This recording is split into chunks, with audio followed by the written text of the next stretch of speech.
찬양 묵상으로 묵상을 시작하겠습니다.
살아있는 곳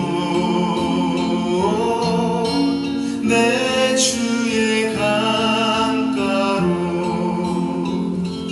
내 주의 은혜 강가로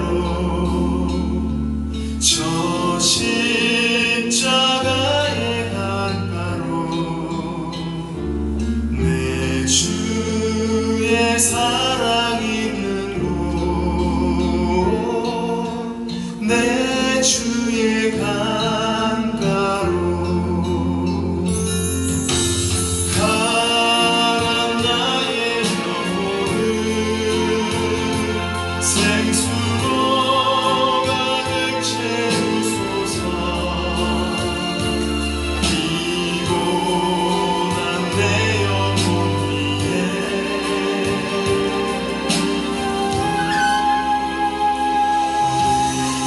주의 은혜 강가로 저 십자가의 강가로 내 주의 사랑 있는 곳 내 주의 강가로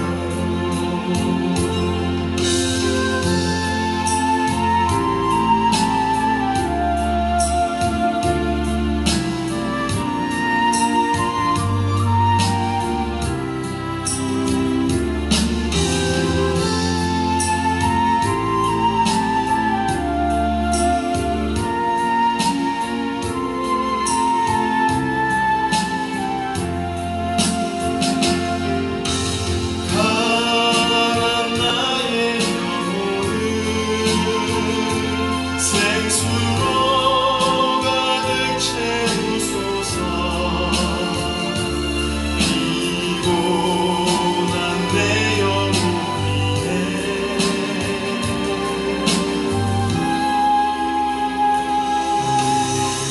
주의 은혜 강가로 저 십자가의 강가로 내 주의 사랑 있는 곳 내 주의 강가로 내 주의 강가로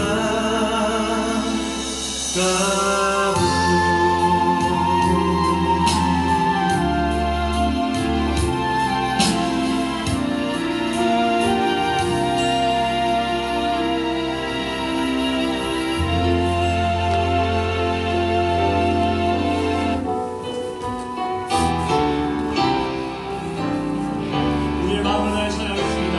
지존하신 주님 이름 앞에 지존하신 주님 이름 앞에 눈물을 끓고 나 경배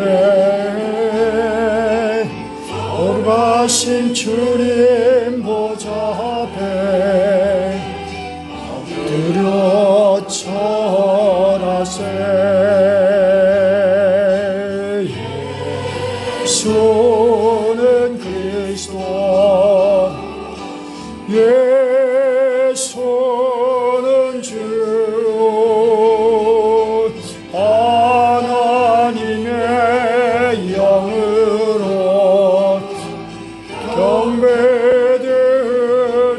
경배드리리 지존하신 주님 이름 앞에 모든 무릎 꿇고 다 경배 거룩하신 주님 보좌 앞에 엎드려 절하세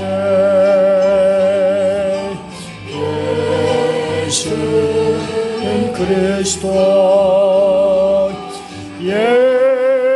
예수는 주 하나님의 영으로 경배드리리 만민들아 우리 하나님을 송축하며 그의 찬양 소리를 들리게 할지어다. 그는 우리의 영혼을 살려두시고 우리의 실족함을 허락하지 아니하시는 주시로다. 하나님을 찬송하려다. 그가 내 기도를 물리치지 아니하시고 그의 인자하심을 내게서 거두지도 아니하셨도다. 아멘.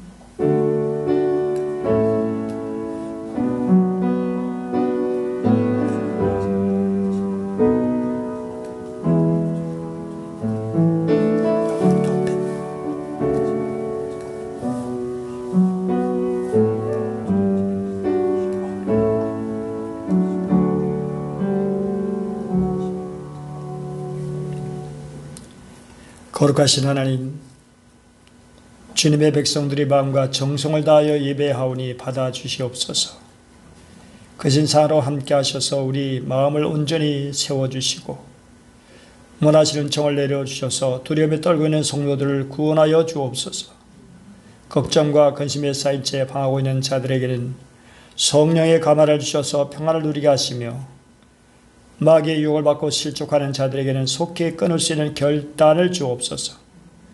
저들 모두 오늘의 예배를 통하여 하늘의 신령한 은혜를 경험하게 하시고 의로운 말씀으로 심지를 굳게 세울 수 있도록 도와주옵소서. 예배의 주관자가 되시는 우리 주 예수 그리스도의 이름으로 기원하옵나이다. 아멘. 이 시간 우리 한 주간에 우리의 생활을 돌이켜보면서 우리의 죄 허물을 고백하는 기도를 드립니다.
앞을 보시면서 함께 기도드립니다.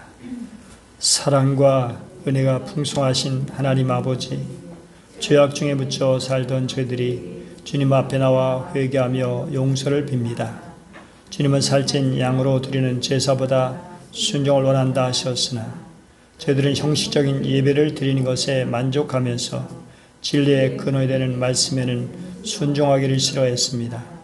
교회당 배당만 받는 자가 되지 말고 정의와 공의를 강같이 흐르게 하라 하셨는데 저희들은 하나님의 뜻을 실천하는 것은 소홀히 한 채로 오늘도 습관적으로 교회 문턱을 드나들고 있습니다. 하나님의 뜻은 거역하면서도 육신적인 복을 구하고 있습니다. 주의 종들을 통하여 들려주시는 하나님의 말씀은 소홀히 여기면서 신비로운 것들만을 삼하는 왜곡된 신앙을 가지고도 있습니다. 주여 우리의 미신적이고 일그러진 신앙을 용서해 주시고 바르게 세워 주옵소서. 예수님의 이름으로 기도드립니다. 아멘. 너희가 전에는 백성이 아니더니 이제는 하나님의 백성이요 전에는 국류를 얻지 못하더니 이제는 국류를 얻은 자니라. 주님의 말씀입니다.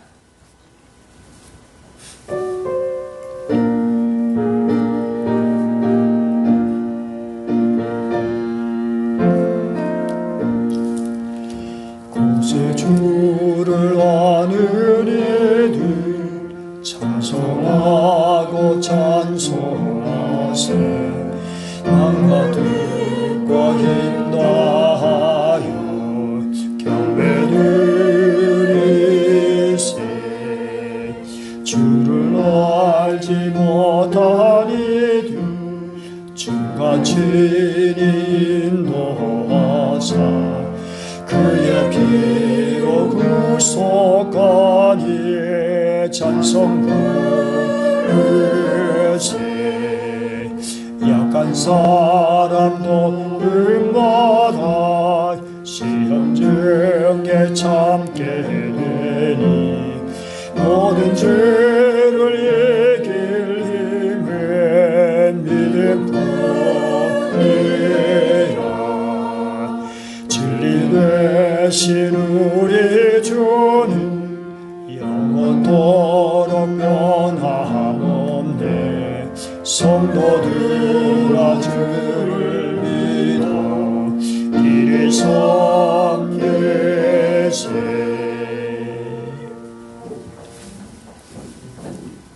성시고독 시편 10편입니다.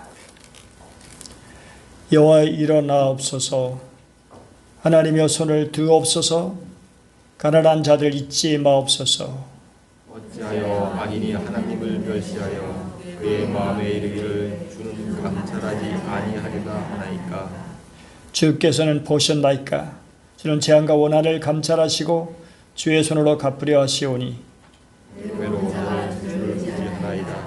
주는 벌써부터 구원을 도우시는 이신이다. 악인의 팔을 꺾으소서 악한 자약을 더 이상 찾아낼 수 없을 때까지 찾으소서 여호와께서는 영원 무궁하도록 왕이시니 이방 나라들이 주의 땅에서 멸망하였나이다. 여호와여 주는 겸손한 자의 소원을 들으셨사오니 그들의 마음을 준비하시며 길을 준비어 주시고 고압제 당하는 자를 위하여 심판하사 세상에 속한 자가 다시는 기억하지 못하게 하시리이다. 아멘. 250장 찬송입니다.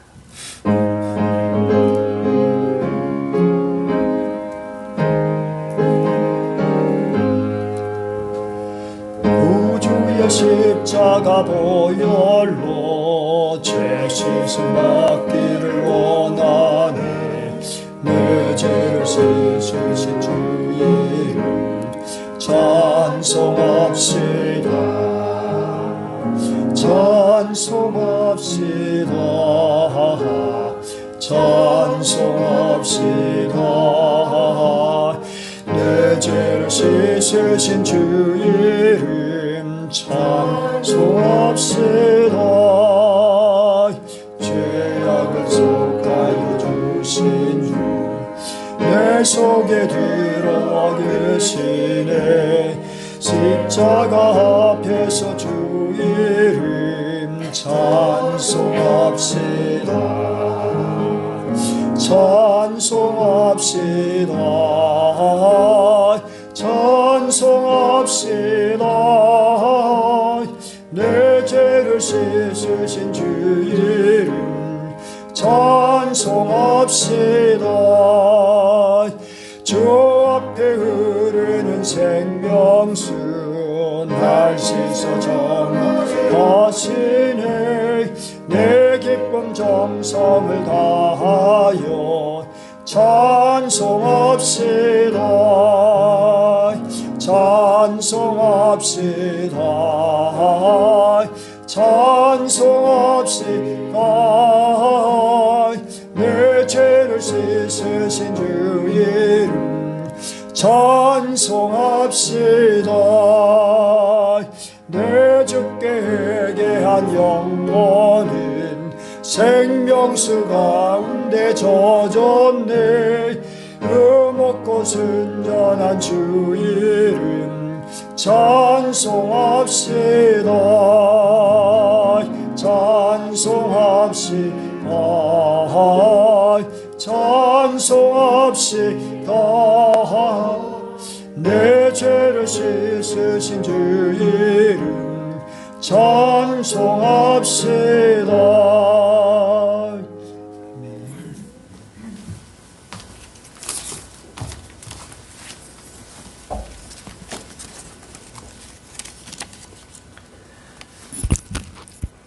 천지의 창조주시며 지극히 원하신 하나님 아버지, 이러한 하나님을 저희로 아버지라 부를 수 있게 허락하시고 자녀 삼아 주신 이 놀라운 사실에 다시 한번 경배를 드립니다. 하나님 아버지, 요즘 세상은 참으로 힘겹고 어려운 삶을 살아가고 있는 현실이지만 거룩한 주일에 변함없이 저희로 이렇게 모이게 하시고 주님께 예배를 드릴 수 있도록 허락하시고 인도하심에 감사를 드립니다. 우리네의 삶, 모든 참된 삶은 만남에 있는데 현실은 우리의 만남을 제지하고 있습니다. 어제는 예식장에서 웃고픈 현상도 보았습니다. 예식을 마치고 가족 사진을 찍는데 모두가 마스크를 쓰고 사진을 찍고 있었습니다. 사진의 모습을 머리로 그 모습이 머리를 스쳐 지나갔습니다. 잔치의 식사도 편하게 하지 못하고 만남의 장소를 빠져나와야 되는 웃을 수만은 없었던 현실이었습니다. 그러나 주님, 이러한 세상의 이면에는 또 다른 모습이 있었습니다.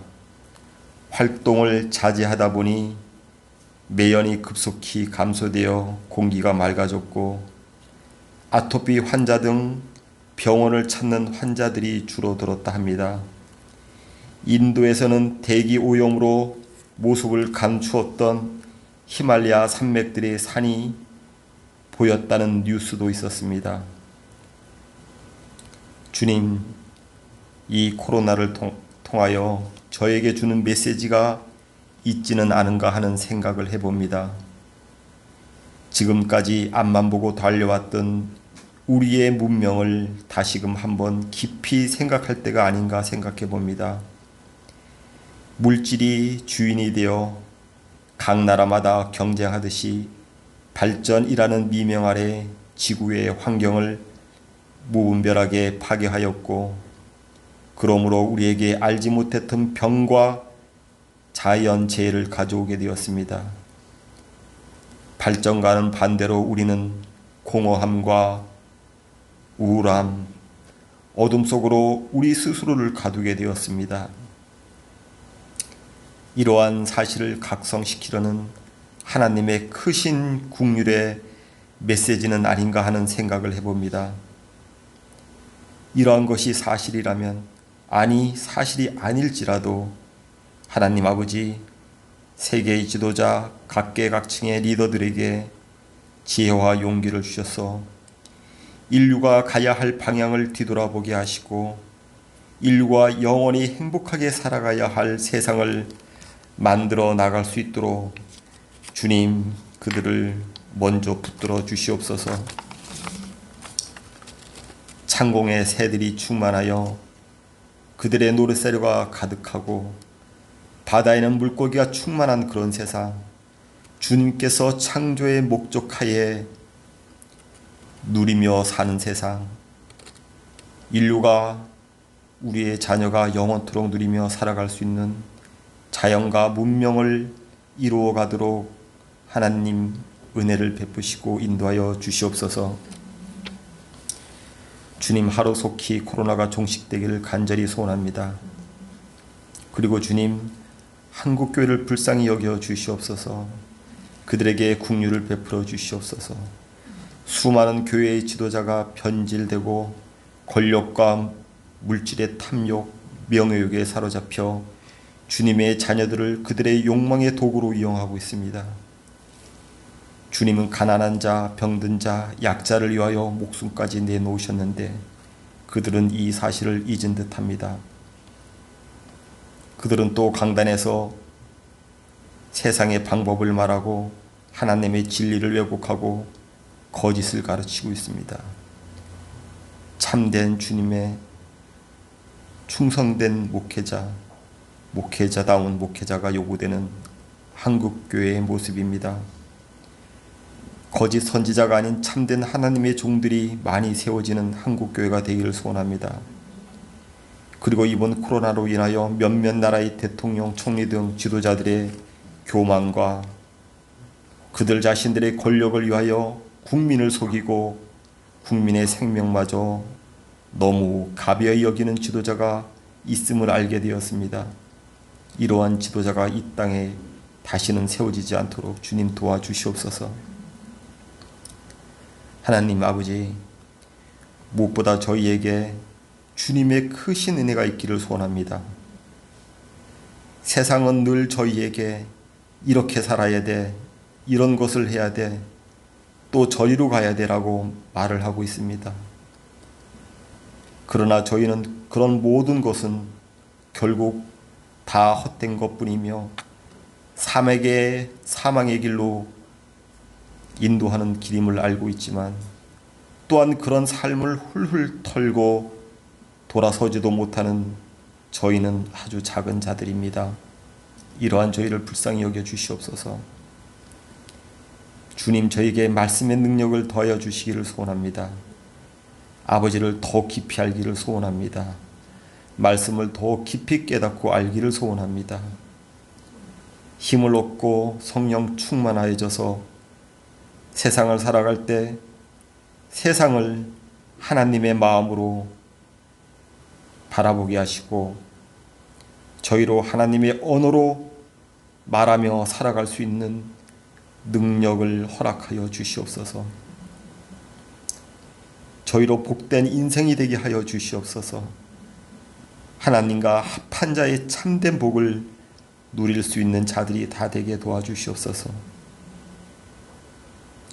오늘도 강단에서 말씀을 전하실 목사님께 성령 충만케 하시고 지혜와 지식을 더하여 주시옵소서. 주님께서 저희에게 전하시고자 하시는 말씀을 잘 전할 수 있도록 목사님을 붙들어 주시옵소서. 주님, 예배 가운데 마음이 열리고 귀가 열리며 눈이 떠지는 역사가 있게 하여 주시옵소서. 예배 가운데 힘 잃은 자가 다시 힘을 얻게 되고 마음이 병든 자가 있으면 회복되게 하시고 은혜로 기쁨이 충만한 예배가 되게 하여 주시옵소서. 무엇보다 저희로 예배드리기에 합당한 심령들이 다 될 수 있도록 붙들어 주시옵소서. 신령과 진정으로 예배를 드릴 수 있도록 도와주시옵소서. 주님을 만날 수 있는 귀한 시간이 되기를 간절히 소원하며 우리 주 예수 그리스도 이름으로 기도드립니다.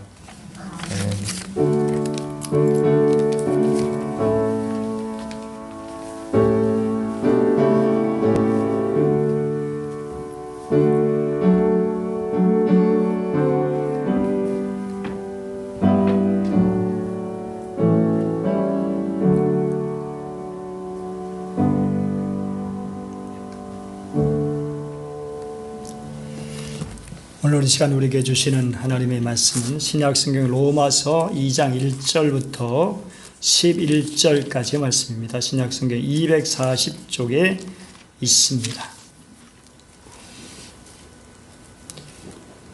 저 여러분이 교독해서 읽겠습니다. 그러므로 남을 판단하는 사람아, 누구를 막론하고 내가 핑계하지 못할 것은 남을 판단하는 것으로 내가 너를 정죄함이니 판단한 내가 같은 일을 행함이니라.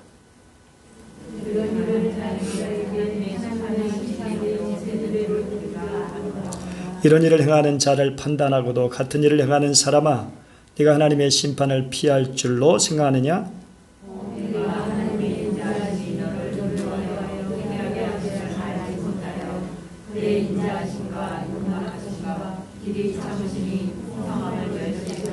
다만 내 고집과 회개하지 아니한 마음을 따라 진노의 날 곧 하나님의 의로우신 심판이 나타나는 그날에 임할 진노를 내게 쌓는도다. 참고 선을 행하여 영광과 존귀와 썩지 아니함을 구하는 자에게는 영생으로 하시고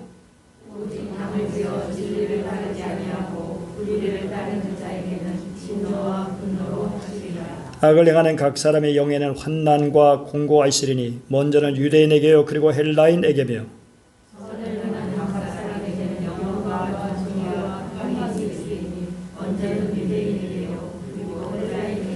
이는 하나님께서 외모로 사람을 취하지 아니하심이라.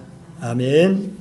이제 우리 다 같이 찬양 우리 함께 기도해 드립니다.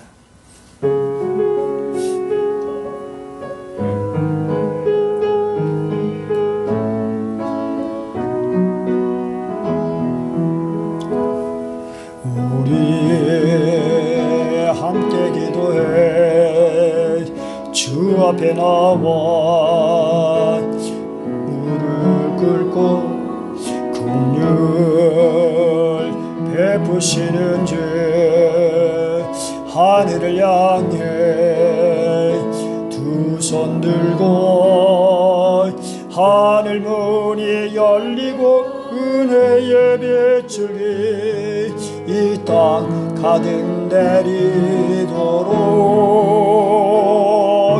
마침내 주 오셔서 의의 빗줄기 우리 위에 부시도록. 아멘. 예, 오늘은 밴드를 통해서 라이브로 방송을 하고도 있습니다. 우리 가정에서 꼭 예배드리는 우리 성도들도 함께 정말 주님의 크신 은혜 가운데 같은 공동체로서 주님을 섬기는 주의 백성으로 또 함께 아름답게 주님께 드려지고 또 그 예배도 주님이 기뻐 받아주시기를 바랍니다. 생활 성서사에서 출간된 배꼽 없는 사람은 이라는 책을 보면 이런 내용이 나옵니다. 다른 사람이 그렇게 행동하면 볼썽사납지만 내가 하면 단지 긴장 탓이다. 그가 자기 식대로 하면 고집불통이고 내가 그러하면 단호합니다. 그가 친구를 싫어하면 편견이 있는 것이고 내가 친구를 싫어하면 그건 단지 인간 본성에 대해 올바른 판단을 내렸기 때문이다. 그가 아부를 좀 하면 손을 비벼대는 것이고 내가 그러면 머리를 좀 쓰는 것이다. 그가 무슨 일을 하는데 시간을 들이면 너무 느려 터진 것이고 내가 그러면 신중한 것이다. 그가 잘못을 끄집어내면 까다로운 것이고 내가 그러면 분별력이 있는 것이다. 그러나 우리는 남을 판단한 대로 자신이 하나님께 심판받을 것이고 남을 저울질하는 대로 자신이 저울질을 당할 것이다. 제2차 세계대전 중 지휘관 한 명이 막대한 위험이 도사리고 있는 전방에 나갈 지원자를 뽑고 있었다. 그는 지원자는 2걸음 앞으로 나와 서라고 했다. 그 순간 부하 한 명이 전갈을 들고 오는 바람에 그는 잠시 시선을 그쪽으로 돌렸다. 지휘관이 이야기를 마치고 다시 장병들을 쳐다보니 일렬로 늘어선 장병들의 행렬은 조금 더 흐트러지지 않은 채 그대로였다. 그는 소리를 버럭지르며 장병들을 나무랐다. 그러나 그는 모든 장병의 2걸음 앞으로 나와 서 있었다는 것을 알아차리지 못했다. 이렇듯이 우리는 모든 남들을 섣불리 판단하는 경향이 있다. 오늘 본문 말씀은 이렇게 시작하죠. 그러므로 남을 판단하는 사람아 누구를 막론하고 내가 핑계하지 못할 것은 남을 판단한 것으로 내가 너를 정죄함이니 판단한 내가 같은 일을 행함이라. 원문을 보면 그러므로 핑계할 수 없다. 변명할 수 없다. 이것이 제일 먼저 나오고 있어요. 1장 20절에도 같은 단어를 사용했는데요. 이 세상 창조 때로부터 하나님의 보이지 않는 속성 곧 그분의 영원하신 능력과 신성은 사람이 그 지으신 만물을 보고서 깨닫게 되었기 때문에 핑계를 댈 수가 없다는 것입니다. 그렇죠? 1장 18절 이하에서는 이방인들 또 이방인 크리스찬을 향한 그런 말씀인데 그들도 역시 핑계할 수 없다면 이 장은 특별히 유대 크리스찬을 염두에 두고 그렇게 하는 말씀 역시 그들도 핑계할 수 없다. 돛진 개찐이다. 이런 식으로 말씀하고 있는 거죠. 근데 여기서 판단하다는 단어는 남을 심하게 비난하고 심지어는 정죄하고 벌하는 행동까지 포괄하는 단어로 이것은 이미 로마 교회 안에서 벌어지고 있는 현재 상황을 말하고 있는 겁니다. 그러니까 현재 로마 교회 안에서 존재하는 어떤 부류의 교인들이 다른 교인들을 판단하고 있다는 거예요. 이걸 보면 사도 바울이 로마 교회의 구체적인 상황을 아주 잘 알고 있다는 것입니다. 여기 판단하는 사람, 판단하던 말에는 판단하는 사람이 당연히 있고요. 또 판단을 받으며 사는 사람들이 있는 거죠. 그렇다면 로마 교회 안에서 갑질하는 사람이 있고 갑질을 당하는 사람이 있다라고 하는 것을 보여주고 있는 겁니다. 그러면 판단하는 사람은 누구냐? 분명하게 선명하게 그것을 드러내지는 않습니다. 그러나 정말 오늘 이 말씀을 생각해 보면 이제 뒤쪽에 보면 그 판단하는 사람이 누군가를 우리가 얼마든지 짐작할 수 있고, 그러면 판단받는 사람은 누구냐? 이 사람은 문맥상으로 보면 앞에 있는 1장 9번에 나오는 이방 크리스찬들, 이미 예수를 믿고 교회 안에 들어있는 크리스찬이지만 아직도 이방에서의 옛 습관을 따라 살고 있는 이방인 신자들이었을 겁니다. 오늘 2장 1절부터 판단하는 사람을 2층 단수인 너라고 그렇게 말하고 있어요. 그래서 개인인 것 같지만 그러나 이것은 개인이 아니라 그 무리라고 봐야 할 겁니다. 1절 맨 마지막에 보니까 내가 같은 일을 행함이라. 이것은 이방인들의 옛 습관을 그대로 계속하고 있고 동시에 비판하는 자들도 계속해서 비판을 하고 있다는 것을 우리에게 암시하고 있습니다. 그 결과 로마 교회는 심한 분쟁에 휘말리고 있다라고 하는 것입니다. 그런데 본문에서는 비판하는 자들을 책망하는 것을 먼저 하고 있습니다. 2절 마지막 보면 우리가 아노라. 사실 이것은 원어에는 제일 앞에 나오는 그런 문장인데 어쨌든 뭘 안다는 것일까요? 남을 판단하면서 같은 일을 행하는 자에게 하나님의 심판이 진리대로 된다는 것을 안다는 거예요.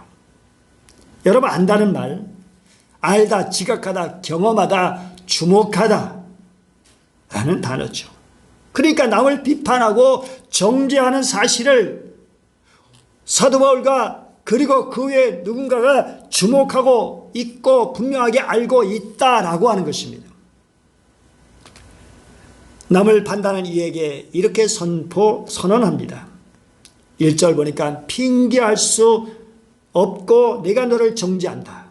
2절은 하나님의 심판이 진리대로 되는 줄 우리가 안다. 3절에는 내가 하나님의 심판을 피할 줄로 아느냐. 아주 강하게 말하고 있죠. 하나님의 심판을 받게 된다고 말할 정도라면 분쟁의 책임이 어디 있느냐? 바로 남을 판단하는 그런 사람들에게 더 많다라는 것을 우리가 짐작할 수 있습니다.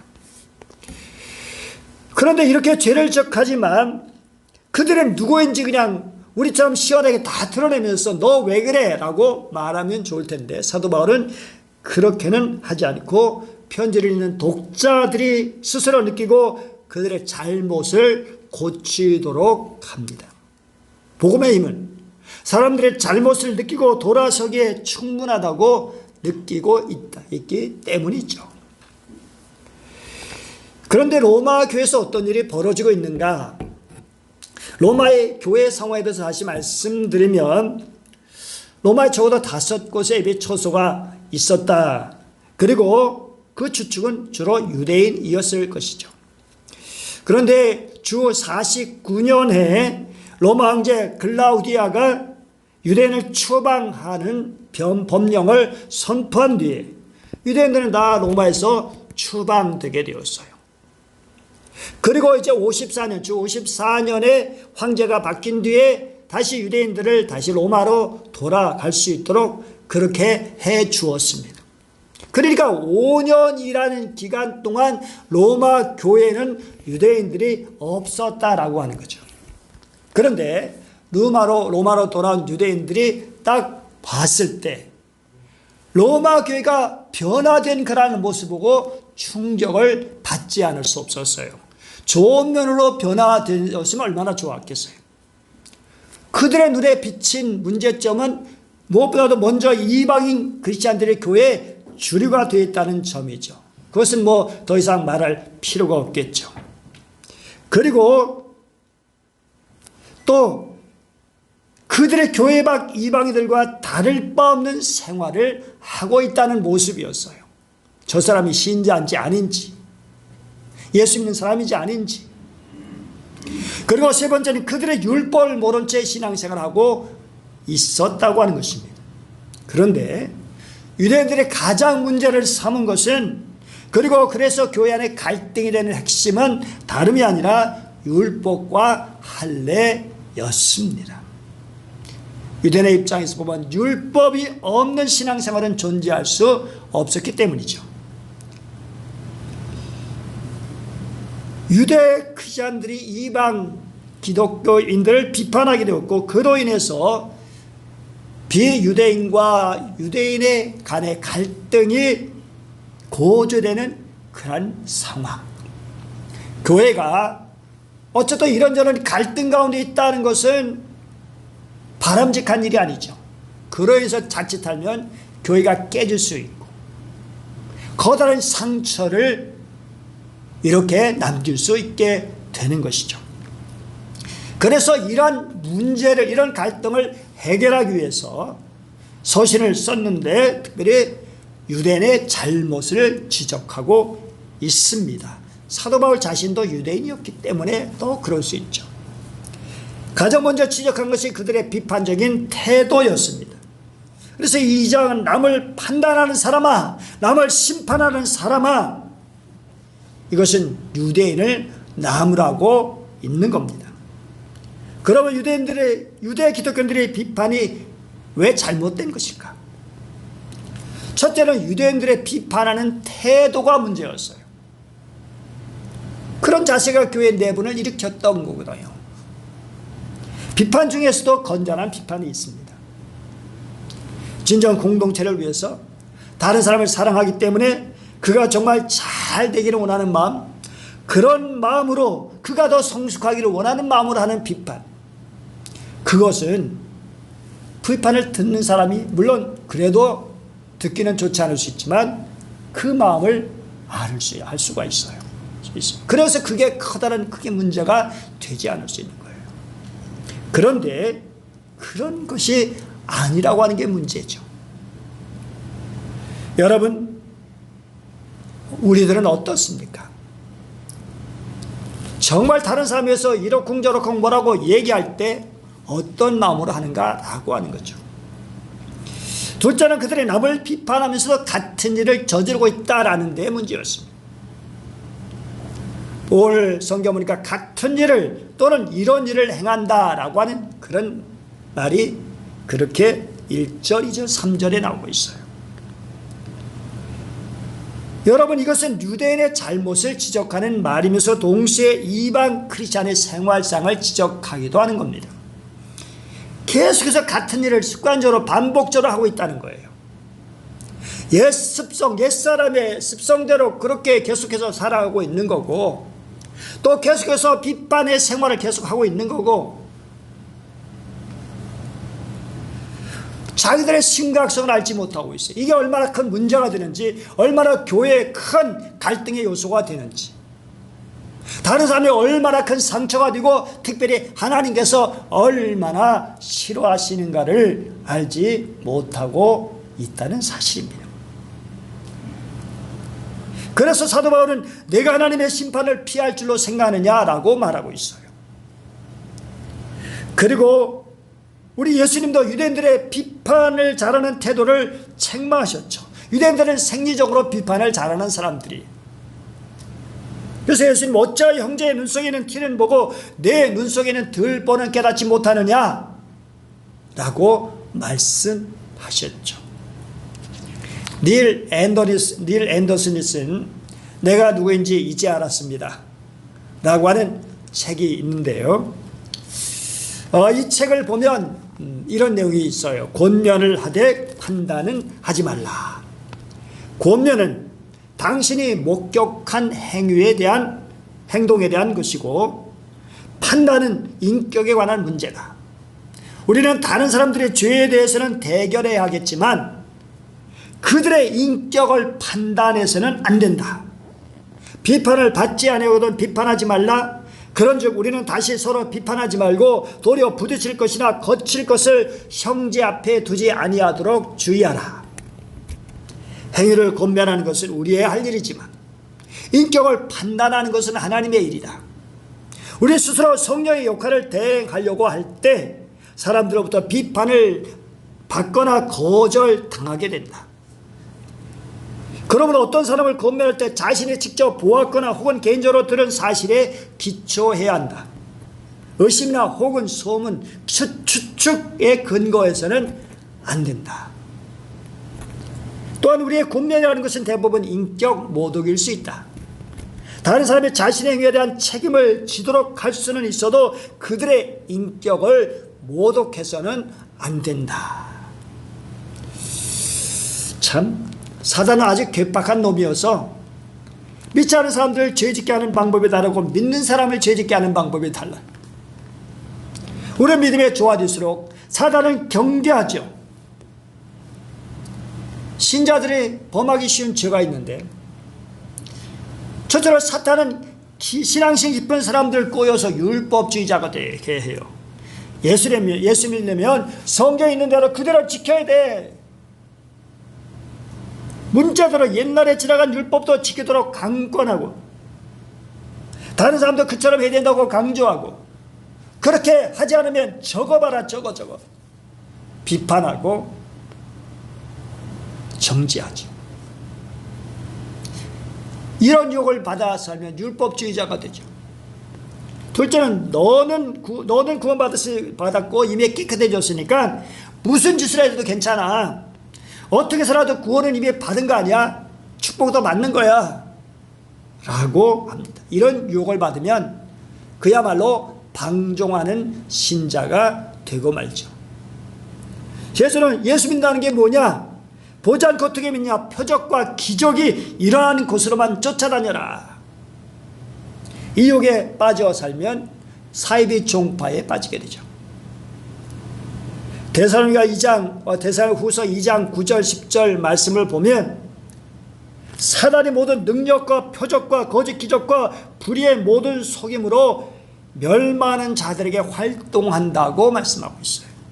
그리고 요한일서 4장 6절 보면 하나님을 아는 자는 우리의 말을 듣고 하나님께 속하지 아니하는 자는 우리의 말을 듣지 아니하나니 진리의 영과 미혹의 영을 이로써 아느니라. 사단은 뭐예요? 미혹의 영입니다. 여기 잘못 미혹돼가지고 얼마나 사람들이 거짓을 가짜를 진리처럼 진실처럼 알고 있는지 몰라요. 어느 번의 수필집에 이런 이야기가 있습니다. 자기 말에 두 사람의 신자가 살았는데 한 사람은 그 사람과 싸워보지 않은 사람이 없을 만큼 아주 마음이 고약한 사람이었어요. 또 한 사람은 믿는 사람이나 믿지 않는 사람이나 막론하고 가난하고 병든 이웃을 정성껏 도와주어 존경을 받는 사람이었어요. 그런데 몇 해 뒤에 두 사람의 차례로 암으로 세상을 떠나게 되었어요. 먼저 세상 떠난 사람은 예수 믿때 아주 고약하게 믿은 그런 사람이었어요. 사람들을 마음으로 고소하게 여기까지 했어요. 그런데 그는 사람들의 예상과는 다르게 죽음과 맞섰다고 해요. 집을 팔아서라도 치료를 받으라는 가족의 권유를 물리치고 거꾸로 집을 짓기 시작했고 마음 씀씀이 더 너그러져가지고 모든 것을 양보하고 이해하게 되었고 2층집이 다 된 후에 그는 감사하면서 숨을 거두고 운명 직전에 감사 헌금까지 했다는 겁니다. 1년쯤 지나서 존경받는 신자도 죽게 되었어요. 암으로 사람들이 그의 병듦을 애석하고 안타깝게 여겼습니다. 그런데 그가 죽음을 앞두고 취한 태도는 사람들의 생각을 완전히 뒤바꿔 놓았어요. 주위 사람에게 냉랭해지고 하나님까지 원망했어요. 나는 교회에 충실했고 불의한 이웃에게 정성껏 도움을 줬는데 결과가 이것이란 말입니까? 저축해 놓은 돈을 다 치료비로 써버리고 울부짖고 엄마의 말을 다 쏟아내며 가족들을 괴롭히다가 숨을 거두고 말았습니다. 무엇이 두 사람이 이처럼 다르게 만들었을까요? 존경받는 사람 속에는 늘 다른 사람을 판단하는 무선 악이 교만과 함께 숨겨져 있었어요. 다른 사람 볼 때마다 난 저 사람하고는 다르다. 나는 하나님이 사랑하시고 저 사람들은 하나님의 저주를 받아 마땅해. 그렇죠. 잘 믿는다고 하는 신자들이 자기도모르게 빠져 들어가는 것이 바로 심판하는 죄, 남을 판단하는 죄입니다. 남을 판단하는 사람은 자기를 지나치게 의인화시켜요. 그리고 자기가 하나님의 자리에 앉아서 다른 사람을 정죄하고 심판하는 데 바빠요. 자기가 하나님 자리에 앉아있기 때문에 하나님의 소리가 그에게 들리지 않아요. 이런 죄가 살인이나 간음이나 도적질이나 기타 다른 범죄보다 작지 않은 죄라고 성경은 우리에게 가르쳐 주고 있습니다. 바리새인과 세리가 함께 성전에 올라갔죠. 바리새인은 자신 있게 혼자말로 하나님 감사합니다. 나는 토색한 자나 불의한 자나 간음한 자와 같지 않습니다. 또 이 세리와도 같지 않습니다. 일에 2번씩 금식하고 내 모든 소득의 11조를 드립니다. 그 마음에는 교만과 남을 정죄하는 의식이 가득 차 있었어요. 그래서 하나님께 기도하러 온 것이 아니라 자기를 드러내기 위해서, 그리고 다른 사람을 고발하기 위해서 온 거예요. 반면 세리는 얼굴을 들지 못하고 기도하죠. 가슴을 치며 하나님, 이 죄인에게 자비를 베풀어 주시옵소서. 불쌍히 여겨 주시옵소서. 여러분, 유대인은 우상을 섬기지 않았어요. 율법도 열심히 지켰고요. 도덕적으로 훌륭했고 법 없이도 살 사람들이었어요. 제사를 받아 구제도 하고 금식도 하고 기도도 열심히 하고요. 그러므로 이런 사람에서 당신은 죽을 죄인이다 하고 말할 수 있었을까요? 쉽지 않죠. 설사 어렵게 한달지라도 고지 듣지는 않아요. 그걸 고지 듣지 않아요. 그렇게 자신이 죄인이라는 말씀에 엎드릴 수 없고 남을 판단하기에 바쁜 거예요. 이어서 바울은 하나님의 심판을 피할 수 없는 이유를 열거하죠. 4절에 보면 그들의 행동이 곧 하나님을 멸시하는 업신여기는 행위인데, 이것은 어떤 특정한 이유로 한 대상에 대해 정도 이상으로 멸시하고 무시하는 행동을 계속하는 것을 말하고 있는 거죠. 이것을 사람에게도 그렇게 하지만 더군다나 하나님마저 멸시하는 거다. 어떻게 하나님을 멸시한다는 걸까요? 여러분, 유대인은 스스로 위대한 민족이 된 걸까요? 아닙니다. 뭐 자기 스스로 그렇게 위대한 민족이 되지 않았죠. 유대인이 된 것은 오직 하나님의 은혜입니다. 4절 보면 하나님의 은혜를 이렇게 요약해요. 하나님의 풍성한 인자하심과 용납하심과 오래 참으심, 그리고 거기에 덧붙여지는 것이 하나님의 인자하심이 너를 인도하여 회개하게 하신다는 것입니다. 여러분, 인자하심, 하나님의 선하심, 하나님의 너그러우심을 말하는 거예요. 그런데 이방인을 정죄하는 유대인들은 자신들의 이방보다 훨씬 우월하게 산다고 자부하고 있지만 사실상은 우월감을 가질 이유가 전혀 없는데, 남을 정죄하면서 자신도 똑같은 죄를 짓고 사는 것도 그렇지만 자기들이 존재하는 것이 하나님의 은혜인데 그거 알지 못하고 하나님의 인자하심과 너그러우심, 특별히 인내하시면서 기다려주신 은혜가 있기 때문에 그들이 존재하는 것인데, 근데 많은 유대인 크리스찬조차도 이거를 알지 못하고 있었다는 사실입니다. 여러분, 사도 바울도 그들과 똑같았었죠. 그런데 주님을 만난 뒤에 변화되고는 과거의 자신을 돌아보면서 이렇게 고백했어요. 내가 국리를 입은 것은 예수 그리스도께서 내게 먼저 일체 오래 참으실 보이셨기 때문이다. 이것은 후에 주를 믿어 영생 얻는 자들에게 본이 되게 하려 하심이라.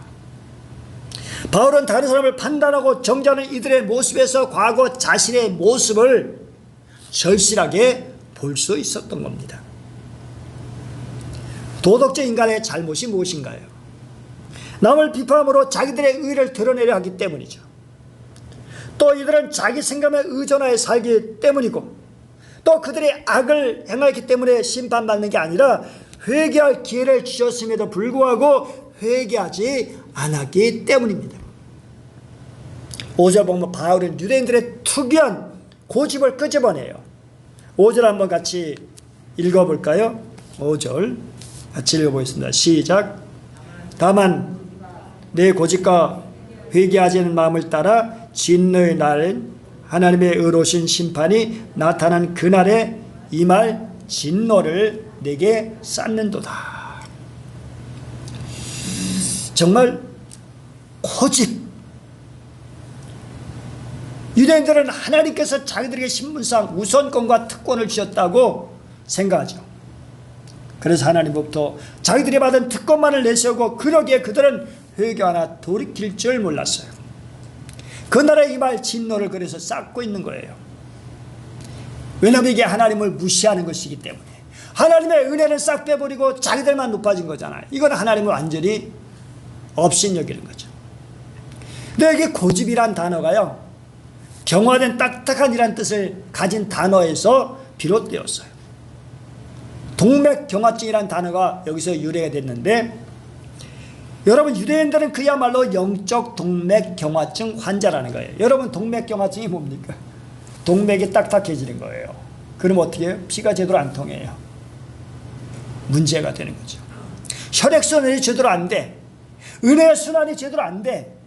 하나님의 은혜가, 강물 같은 은혜가 내 속에 흘러넘쳐서 그것이 막 순환되고, 그래서 날마다 은혜의 은혜로 살아야 된대. 믿음에서 믿음으로, 은혜의 은혜로. 근데 그게 싹 빠져버리면 고집만 남아요. 자존심만 남아요. 자기의만 남아요. 그 결과는 어떤 것입니까? 결국 하나님의 진노나 하나님의 의로운 심판날이 반드시 오는데, 그대로 계속 진행된다면 결국 하나님의 심판을 피할 길이 없게 됩니다. 6절 같이 보면 어떨까요? 6절 하나님께서 각 사람에게 그 행한 대로 어떻게 하신다고요? 보응하신다. 그 보응이 이제 7절에 10절 보면 두 가지로 나눠지는데, 한편은 영생과 영광과 존귀와 평강이고, 다른 한편은 하나님의 진노와 분노예요. 그 대상도 둘로 나누는데, 참고 선을 행하는 자들, 또 하나는 영광과 존귀와 썩지 아니함을 구하는 자들, 그리고 그 반대는 당을 지어서 진리를 따르지 않고 불의를 따르는 자들입니다. 여러분, 당 짓는다는 것은 자기 중심이 아니라 자기가 하나님의 위치에 오르기를 원하는 그러한 심리를 말하는 거예요. 자기가 그것의 중심 자리를 차지하고 자기 뜻을 이루려는 음모가 숨겨져 있어요. 그들에게 당연히 하나님의 진노와 하나님의 분노가 임하게 되는 거죠.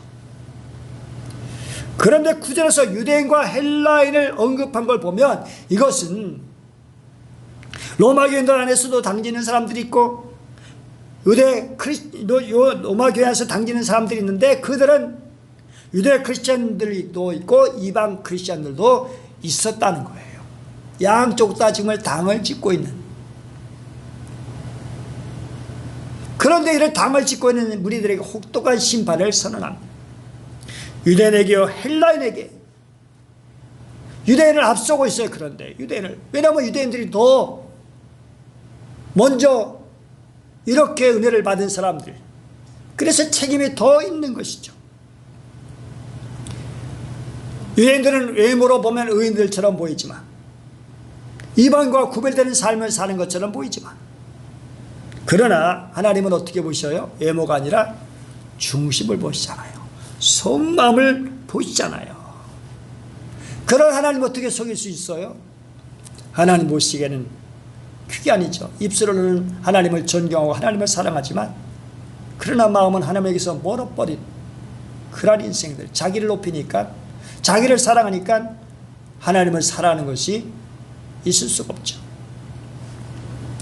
누구든지 유대인이건 이방인건 당을 짓고 진리를 거스르는 자들에게는 환난과 공고가 있을 것이고 선을 행하는 자에게 영광과 존귀와 평강이 있을 것입니다.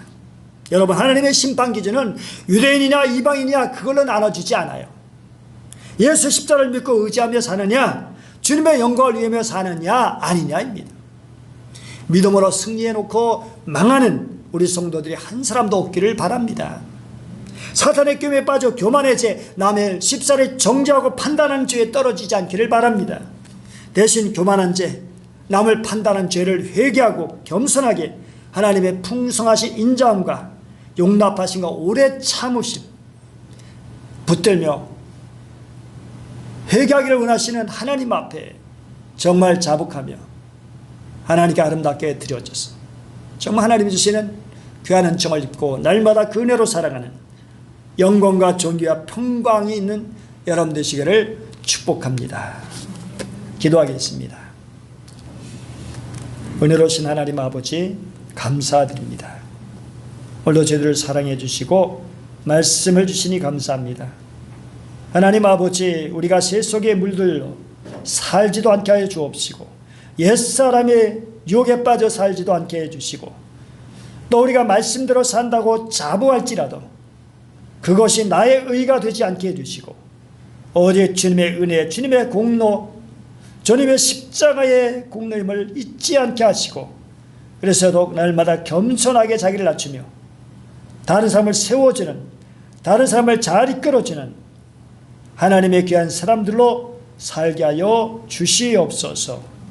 간절히 원하며 귀하신 주 예수님의 이름으로 기도드립니다. 아멘. 사도신경으로 신앙을 고백하겠습니다. 나는 전능하신 아버지 하나님, 천지의 창조주를 믿습니다. 나는 그의 유일하신 아들 우리 주 예수 그리스도를 믿습니다. 그는 성령으로 잉태되어 동정녀 마리아에게서 나시고 본디오 빌라도에게 고난을 받아 십자가에 못 박혀 죽으시고 장사된 지 사흘 만에 죽은 자 가운데서 다시 살아나셨으며 하늘에 오르시어 전능하신 아버지 하나님 우편에 앉아 계시다가 거기로부터 살아있는 자와 죽은 자를 심판하러 오십니다. 나는 성령을 믿으며 거룩한 공교회와 성도의 교제와 죄를 용서받는 것과 몸의 부활과 영생을 믿습니다. 아멘. 찬송 462장입니다.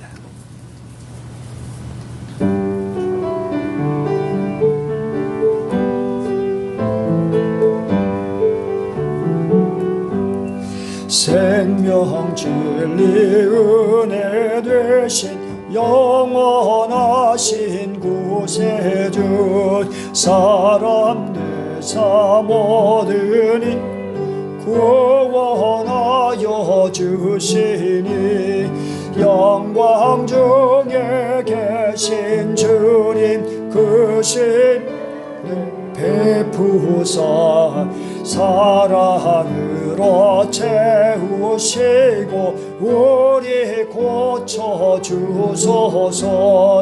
남성기며 사신 주님 우리들도 본받고 이웃사랑 나누면서 살아가게 하소서. 온 세상의 금은 뭐와 모두 주의 것이니 책임 맡은 일꾼으로 충성하게 하소서. 사랑의 주 평화의 왕 우리 중에 오셔서 모든 싸움 다 그치고 하나 되게 하소서. 지난 날의 어둠과 환난뿐 지나고 형제 사랑 밝은 장래 이루어지게 하소서. 행진하는 주의 무리 빈복이 천 없으니 한 마음으로 베풀어 봉사하고 같은 주님 모시네. 우리에게 하나 되라 분노하신 주시여, 주의 뜻이 이 땅 위에 이루어지게 하소서. 아멘.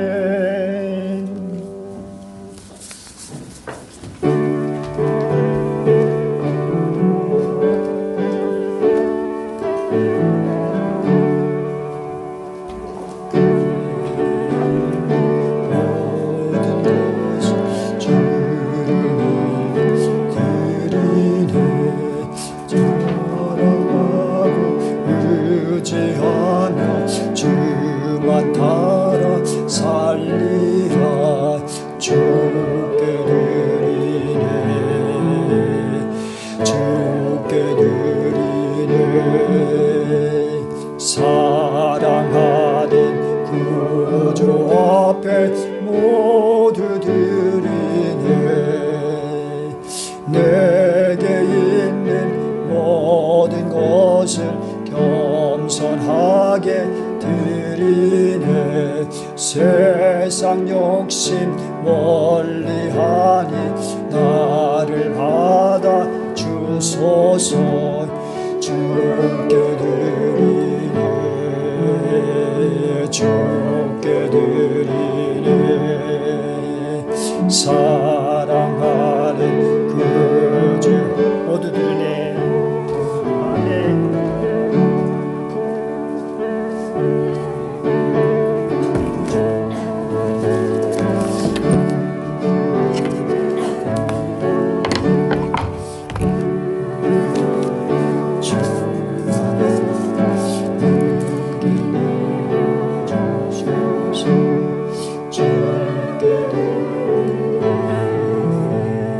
주께 드리네. 사랑하는 구주 앞에 모두 드리네. 아멘. 주님 감사합니다. 오늘도 함께 하시고 또 예물 드리게 하심을 감사합니다. 모든 것이 주님의 은혜입니다. 우리에게 생명이 있음도, 또 우리가 주님 앞에 예배 드릴 수 있음도, 그리고 이 예물을 드릴 수 있음도 주님의 은혜입니다. 하나님 아버지, 모든 예물을 기쁘게 받아주시기 원합니다. 우리의 마음과 함께 드립니다. 하나님, 우리 사랑하는 성도를 가정가정 지켜주시고 저들의 직장, 저들의 사업을 주님께서 붙들어 주시고 농장의 은혜와 복을 주시옵소서. 더욱더 기쁨으로 감사함으로 주님을 섬기는 주의 백성들 되게 하여 주시옵시고, 저들의 가정 여러 가지로 어렵고 힘든 세월을 지내고 있지만 그러나 주님의 은혜로 웃음꽃이 피어날 수 있게 해주시고 감사가 있게 해주시고 더 겸손하게 하나님의 은혜 가운데 하루하루 복된 삶을 살 수 있게 하여 주시옵소서. 하나님 아버지, 나라 민족 특별히 긍휼히 주시고 하나님 아버지, 정말 이 백성들을 주여 불쌍히 주시옵소서. 어려운 가운데 환난과 시련 가운데는 주여 많은 이들을 주여 긍휼히 주시고 또 한국교회가 저들을 사랑으로 돌볼 수 있도록 힘과 은혜를 베풀어 주시옵소서. 올라오지 못한 우리 사랑하는 성도를 일일이 기억해 주시고 주여 크신 은혜 베풀어 주시옵소서. 가정에서 예배드리는 주의 백성들 한 분 한 분 가정 지켜주시고 더욱더 감사함으로 주님 앞에 드리며 우리 모든 성도들이 기쁨으로 나와서 함께 얼굴을 대하며 주님을 섬기는 그런 날이 속히 올 수 있게 하여 주시옵소서. 하나님 아버지, 특별히 우리 또 재윤혁군 하나님의 군에 입대하는데 주님께서 귀한 아들을 축복합니다. 크신 은혜와 복을 베풀어 주옵소서. 군생활 정말 힘있게 강건하게 하나님의 은혜로 당당하게 용기 있게 잘 감당하게 하시고 더욱 의젓하고 더 성숙하고 더 활기찬 모습으로 하나님 아버지 이렇게 잘 지내다가 돌아올 수 있게 하여 주시옵소서. 군복 공모기간 모든 일 기간을 주님 붙들어 주시고 자대 배치부터 또 여러 가지 또 많은 사람들을 만나게 되는 그런 모든 일을 주님께서 함께 하셔서 하나님 좋은 환경 가운데 잘 이겨내게 하시고 감사하게 해주시고 또 하나님 아버지 주님 주신 사랑을 더 깊이 깨닫고 주님께 영광 드리는 귀한 아들 되게 하여 주옵소서. 우리 모든 사랑하는 성도를 기억하시고 주의 백성 날마다 붙들어 주시고 하나님 아버지와 주님, 연약하고 정말 힘든 성도를 돌봐주시고 또 병사 입원해 있는 우리 집사님도 들어주시고 국리를 여겨 주시옵소서. 간절히 원하며 귀하신 주 예수님의 이름으로 봉헌의 기도 드립니다. 아멘. 교회 소식 알려드립니다. 원래 남성교회 공방 여전대 본당에서 있고요. 당의 원래 후에 잠시 모임을 갖습니다. 우리 예배건으로 인해서 잠시 의논하겠습니다. 교단 105회 총회가 올해는 코로나로 인해서 21일 도림교회와 전국 37개 교회에서 분산해서 모이고 또 각부 위원회는 22일부터 25일까지 한국교회 100주년 기념 대강당과 소강당 연수실에서 날짜 시간별로 구분해 모입니다. 이번 총회에서는 특별히 작년 총회에서 결의된 명성교회 수수반을 철회해달라고 12개 노회에서 헌의했습니다. 우리 당회에서는 작년에 봄노회, 가을노회에 이렇게 올리기도 했었습니다. 어쨌든 이렇게 1000여 명의 또 목회자가 총대드리는 호소문과 교회와 현시국에 대한 선언문 및 선언문에 대해 서명 및 발표를 했습니다. 어쨌든 총회로도 중대한 그런 일이 있는데 위해서 기도해 주시기 바랍니다. 오늘 오후 3시 반 동성교회에서 임직 및 은퇴식이 있습니다. 그리고 우리 기도한 것처럼 최윤혁 군이 우리 월요일날 내일 진주 공군교육사령부에 들어가게 됩니다. 우리 군생활 잘할 수 있도록 위해서 기대해 주시기 바라고요. 우리 잘 다녀오라고 박수로 이렇게 격려해 주시기 바랍니다. 제가 이렇게 차로 해서 같이 이렇게 갔다 오겠습니다. 내일 또 북해 성경도 해서 전달하도록 하겠습니다.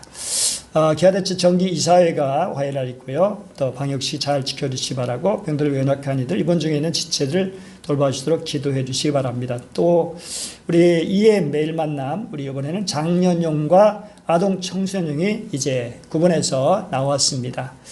말씀 묵상하실 분은 가져가시기 바라고요. 이번은 창세부터 룻기까지 인물별로 다루었습니다. 아주 잘 이렇게 되기 때문에 우리 학생들 이제 가져간 학생도 있고 아직 우리 나오지 못한 친구들은 또 부모가 또 가져갈 수 있겠습니다. 그리고 우리 청소에 감사하고 어저께 홍범재 군 결혼을 잘 마쳤습니다. 그래서 오늘 신랑 신부와 또 우리 홍자는 가족이 같이 와서 인사를 드리려고 했지만 우리 여러 사람 만났기 때문에 코로나 방역 차원으로 오늘은 자가격리식으로 집에서 예배를 드리고 다음 주에 와서 인사를 드린다고 합니다. 양해해 주시기 바랍니다. 이제 모두 일어나시기 바랍니다. 일어나서 인사 서로 하겠습니다.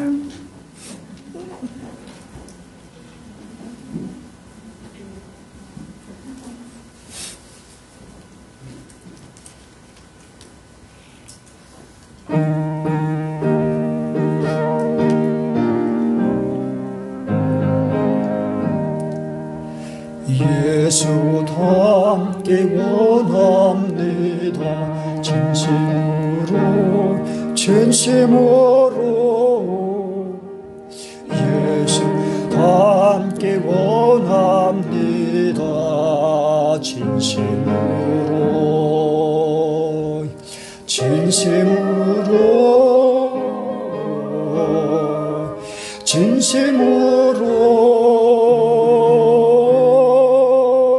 예수 닮기 원합니다. 진심으로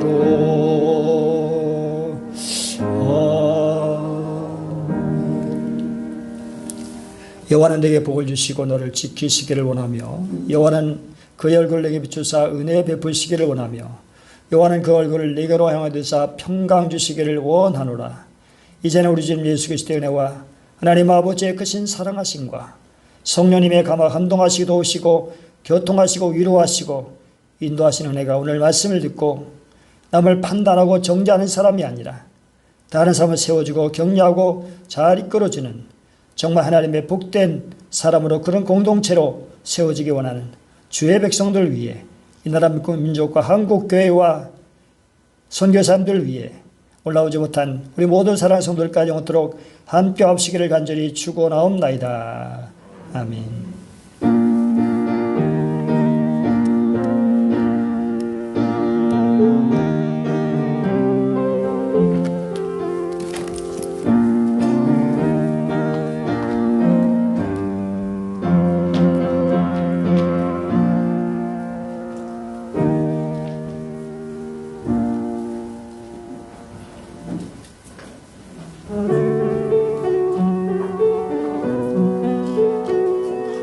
오